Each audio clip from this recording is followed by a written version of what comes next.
Hello, welcome back. I've got some questions for you. Have you seen Blade Runner? Will you see Blade Runner 2049? If you're in a meeting with a vicar and you develop an itchy scrotum, what do you do? And what the hell is a tortoise? Right. New Blade Runner film coming out next week. It's supposed to be really, really, really good.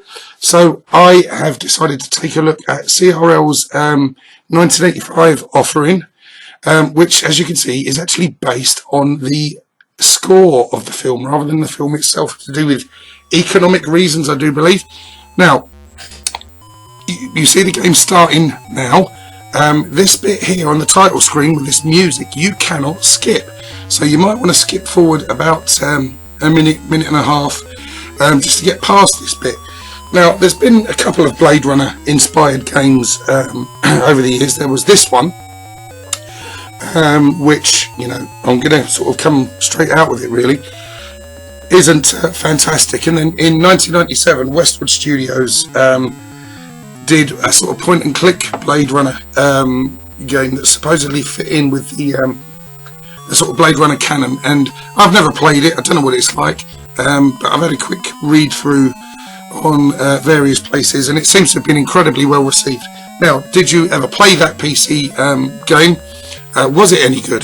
Please let me know. Similarly, if you're familiar with this version of the game, again, excuse me, please let me know what your thoughts of it are. Now, it wasn't particularly well received at the time by the gaming press, and when eventually we get into it, we'll find out. Right, so we've stopped now, and you can see it's given me the option to redefine the keys. Now, on the version of the game that I downloaded from World of Spectrum, didn't matter what I redefined those keys as, they didn't work. The only key selection that did work were the cursor buttons and the tab key for fire. Now, you can see here, this is the main game, that map screen that you just saw there, the flashing squares indicate Reploids, not replicants, and you've got to chase them around the sector, and then you get to this bit here where your skimmer, not spinner, lands, and you've got to hotfoot it after the replicant, trying not to run into the bloody members of the public who are complete pains in the arse, and will get in your way. And then you've got to shoot, you've got to hunt the Replodroid down and retire him. I believe that's what they refer to it in the film. Now, what you are seeing here is basically the game in its entirety. There may be more to it, I don't know, but there was nothing about it that inspired me to try and find out any more about it. It's very, very humdrum to the point of being incredibly tedious. Here we go again, we're on the map screen. You can see I'm that sort of cursor that's just gone zooming around, and I've landed near, I've got myself near another Reploid, and I've got to go and hunt him down. Now, the graphics don't look horrifyingly bad, but they're not spectacular either. Now, bear in mind it's based on a film score. The game is absolutely devoid almost of any music apart from that one that we saw on the title screen. But this is the 48K Speccy after all. I don't know if any of the other versions have music playing through it. It was released on the Amstrad CPC and the Commodore 64. Again, if you're familiar with either of those versions, then the comment section is the place to let me know what they were like. But this is the game, really. It's you go around, you find Replodroids on the map, you land nearby them, you try and chase after them to take them out. The pedestrians that get in the way, as you'll see a couple of times throughout this playthrough, are completely infuriating, and rather than run along the pavement most of the time, it's best, as you'll see me do quite a bit in this, actually to sort of hog the curb, because that seems to be a kind of sweet spot where you don't get into any trouble from traffic. Here you see there, there's a real pain. Sometimes you don't get up from them, other times you do. Look at it there, you see it's really, really infuriating when that happens. Now, as well as the control issues that I mentioned, I did download this from World of Spectrum. If anyone else is aware, if if that was actually a control issue within the game itself, whether or not redefining keys actually did work, then please let me know. But that initially took me half an hour to 40 minutes to sort out what was going on. And when you want to just sort of play a game, you don't want to spend that amount of time arsing about trying to sort out what's going on. Hang on a minute, Yoda, will you shut up? So he's got an itchy back and he's rubbing himself against the arm of the sofa, and he's making an incredibly distracting noise while he's doing it. So here we go. Going through it yet again. You can go into various different sections of the map, as I've just shown there. And there we go. Let's see if we can try and chase that bloke or female. You know, I think in Blade Runner there was 4 of them, weren't there? 2 guys and 2 women, and you were never really sure whether or not Deckard was one, the Harrison Ford character. Now,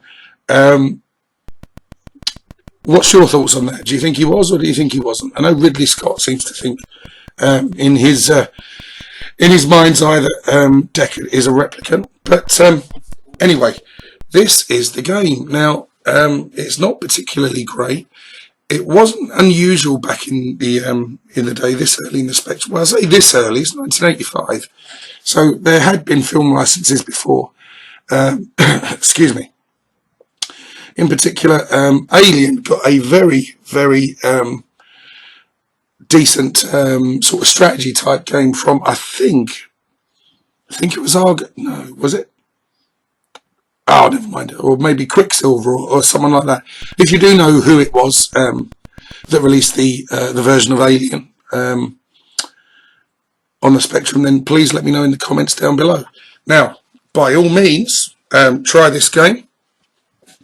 Especially if you're a huge Blade Runner fan, just so you can see how it doesn't sort of fit in with everything. Now, I know it's only 48k and, you know, they're limited to what they can do, and there are some bits and pieces in the background art that sort of, you know, hint to the style and stuff. Some of the graphics in there do, you've got the skimmer going up there, do hearken to the film, etc. So it tries to stay sort of faithful to its subject matter in that sense.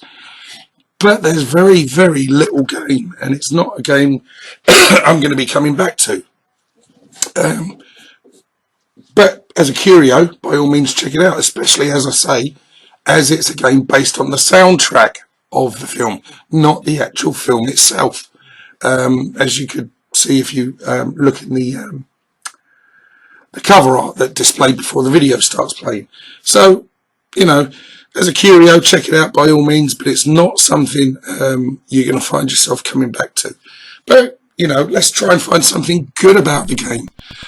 At least they've tried to do something. They've tried to inject some fun into kind of making it a sideways, scrolling, sort of shoot 'em up. But it doesn't work, but at least they've sort of tried it. And the sort of some of its parts don't really add up to a really, really sort of fantastic whole. Now, just look at this. This is what I'm illustrating. This is illustrating, sorry, what I was saying earlier about how much of a pain in the arse the pedestrians are. You know, they really, really sort of spoil the game. But, you know, there's a little bit of excitement to be having hunting down the Reploids, but not an awful lot, and certainly not enough to keep you returning to the game time and time again, I don't think. There have been better film conversions, both before and after the release of Blade Runner. So that's going to be a question for you. What are your favourite film-based games on the Spectrum? I personally love Platoon. Alien I've never played. I liked Aliens, the UK version, the Electric Dreams version. And now I've put myself on the spot. I can't think of any others. Addams Family was quite good, if very, very, very, very difficult. And I've only ever played Hudson Hawk quite briefly. The Untouchables was an excellent game based on a film. Anyway, I've waffled on for nearly 10 minutes with a sore throat about all that. Thanks ever so much for watching. Take care of yourselves. If you like the video, please let me know. If you wish to subscribe, please do so. If you do subscribe, please make sure that you join in with the discussions, etc., especially in answer to some of the questions that I pose throughout the video. Okay, that's it. Thanks ever so much for watching. Take care. Goodbye.